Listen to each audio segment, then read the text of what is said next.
Via la 24esima edizione della Gran Fondo Pinarello, corsa che da tradizione omaggia il territorio della Marca trevigiana. Domenica 18 luglio si torna in sella, si parte da Piazza del Grano alle 7:15 per non rompere la tradizione che coinvolge gli appassionati di ciclismo del Veneto e di tutta Italia.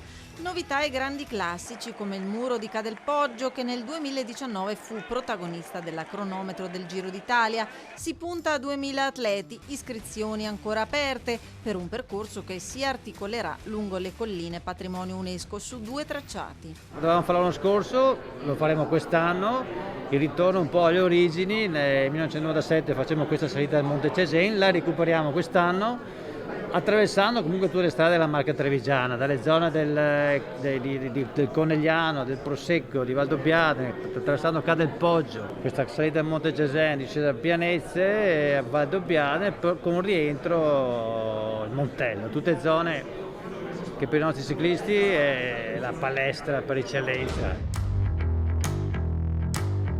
Tradizione, emozione, sfida, oltre che attenzione rivolta al mondo della bici, una celebrazione dello sport e un veicolo di promozione della città. Che è il segnale che il ciclismo sta ripartendo, e per me è anche un piacere poter testimoniare questo, perché significa che le amministrazioni che hanno il desiderio di far ripartire l'attività sociale trovano nel ciclismo un veicolo adatto a questo.